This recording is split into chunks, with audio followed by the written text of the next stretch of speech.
গত পর্বে আমরা আমাদের ভ্রমণ শুরু করেছিলাম আরিয়ান ভ্যালির একটা ক্যাম্পিং সাইট থেকে। শুরুতে অনেকক্ষণ হাঁটার পরও যখন দেখলাম যে কোনো হিচহাইকিং পাওয়া যাচ্ছে না, তারপরে আমি নিজেই হাঁটা শুরু করেছিলাম, যদিও ফাইনালি একটা হিচহাইকিং পেয়েও ছিলাম। তারপরে অসাধারণ রাস্তা দেখতে দেখতে আমি পৌঁছে গেলাম সানজাকে। সানজাক গ্রামটা আসলেই অসাধারণ একটা গ্রাম। আমার দেখা এখন পর্যন্ত সবচেয়ে সুন্দর গ্রামগুলোর ভিতরে অন্যতম। আর আমি শুনেছি যে এখানে পৃথিবীর চেয়ে বেশি এপ্রিকট পাওয়া যায়। তো চলুন এখন আমরা আমাদের নতুন আরো একটা এপিসোড শুরু করি। Let's go.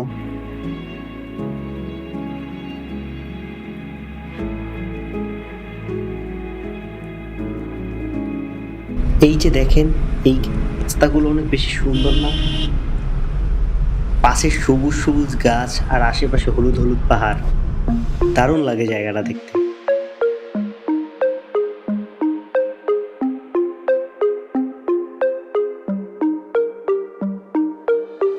ওরে দারুণ একটা জায়গা, দেখেন মানে কি সুন্দর, পুরো এপ্রিকটের গাছ দিয়ে ভরা।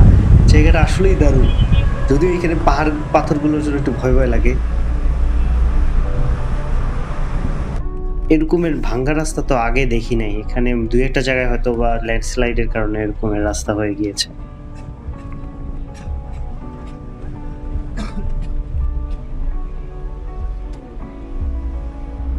এই জায়গাগুলো ভাই আসলেই দারুণ লাগে। আপনি দেখেন সবুজ গাছগাছালি একেবারে আপনার হলুদ পাহাড়গুলোর ভিতরে। মানে কি বলবো ভাই, এই আরো একটা জায়গা, মানে এগুলো ভাই কি বলবো, অসাধারণ। মানে আমার তো পুরো এখানে থাকতে মন চাইতেছিল।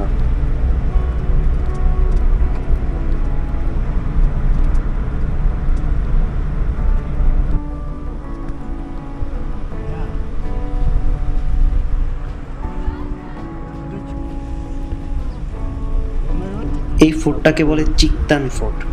এই ফোর্টেটা যদিও ভেঙে গেছে, কিন্তু শুনছি এখানে আগে গার্ড দিত। এখানে যে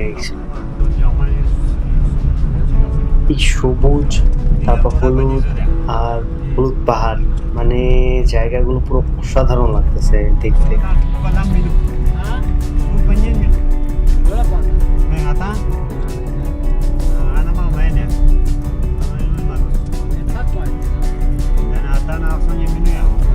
এই একটা মসজিদও দেখা যাইতেছে।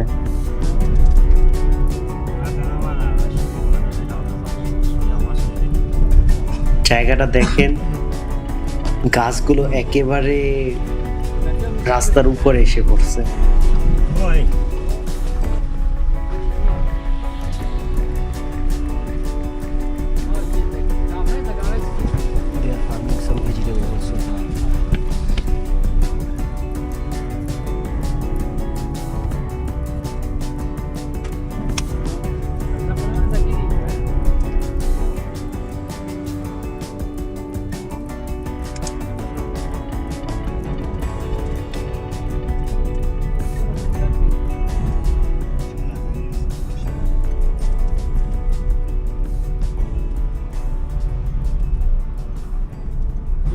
ওয়াও ভাই, কি সুন্দর একটা জায়গা। ওই যে দেখেন সাইডে পানি, নদী যাইতেছে ওখান দিয়ে।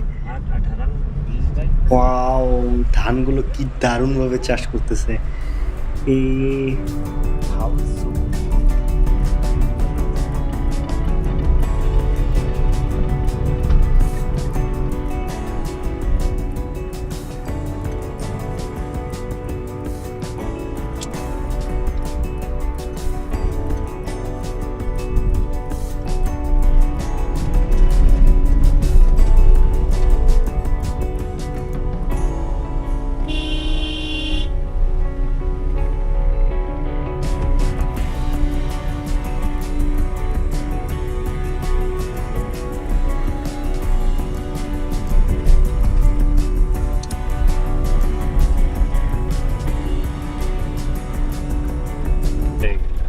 তো ভাই আমি শুরুতে কনফিউজ ছিলাম যে এই দুইটা কি। মানে এইটা হইতেছে আপনার যখন বড় অনেক শীত পড়ে তখন আপনারা দেখবেন যে উপরে বরফ পড়ে, হ্যাঁ, আর নিচে এইখানে পুরো কুয়াশা হয়ে যায় ভিতরে। তো এইটা দিয়ে গরম বের হয়, গরম বের হয়ে ওই জায়গাটার আপনার কুয়াশা হয়ে যায় না। अंकल आपका नाम क्या है? मेरा नाम सईद मोहम्मद। सईद मोहम्मद।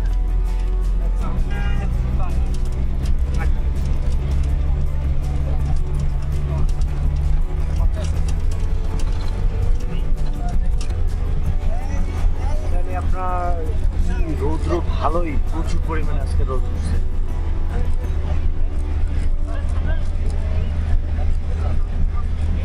দেখছেন কারগিলের বাসাগুলো,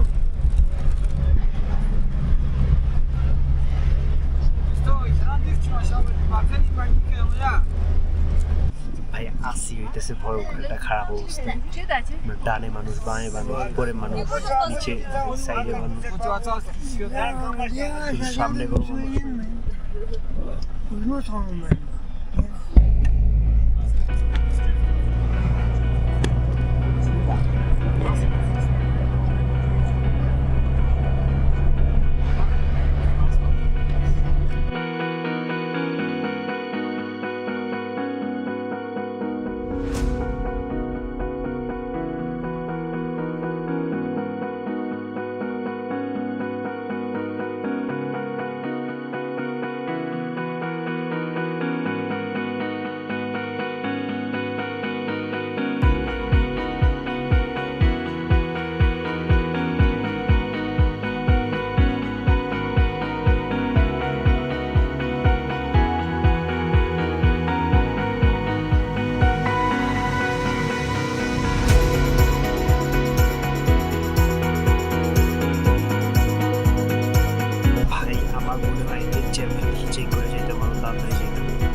এই হইতেছে আমাদের পুচকা পাচকা বাস।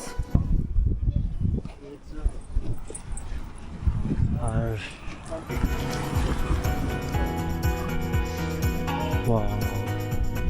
আমার কাছে এই যে পাহাড়গুলো আছে না, এই পাহাড়গুলো দেখতে অসাধারণ লাগে। দেখেন মানে এটা আমার অনেক বড়, আর উপরে উপরে আপনার বরফ জমে আছে, বিভিন্ন মানে মানে কোনোটার মানে নাই যে শেপ ঠিক নাই, এক একটা এক এক ধরনের শেপ। ওইটা এখনো কার্গিলের ভিতরেই আছে। আও ওই দিকটা দেখেন কি অবস্থা।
নামে গেছি খাংরাল।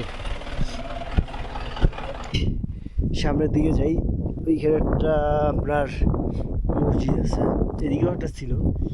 যেহেতু কালকে আমি এখান থেকে লেহের উদ্দেশ্যে যাবো, কালকে বা পরশু, তো এই কারণে সামনের দিকে যাই, এই রোড দিয়ে লেহে যাবে আর কি। আর আমাদের বাস ওদিক দিয়ে ওই দিকে চলে যাবে, অলরেডি গেছেও মনে হয়। দেখি এই জায়গার মানুষ কেমন, দাওয়াত দাওয়াত দিয়ে নিয়ে যায় কিনা, গিয়েই তো দেখবো। খাংরাল ভিলেজ, আর এটার উচ্চতা হইতেছে 11,866 ফিট। কি একটা অবস্থা ভাই, শরীরের ডান পাশ রোদের কারণে পুরো ঘামায় গেছে, বাম পাশ ঠান্ডা লাগতেছে। ও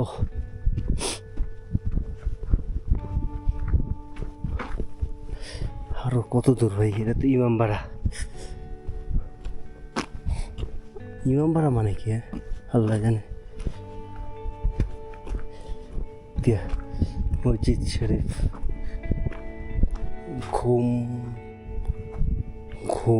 ঘুমোর যাক আও।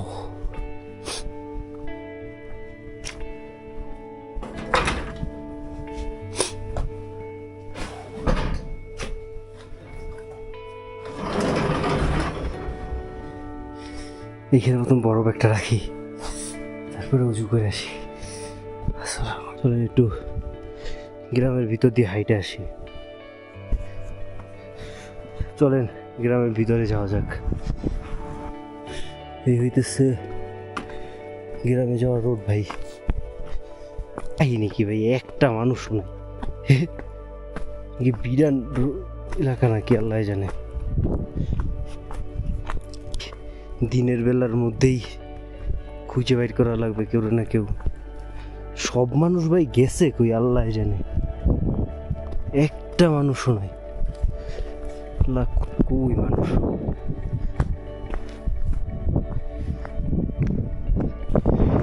ভিতরে যায় দেখি।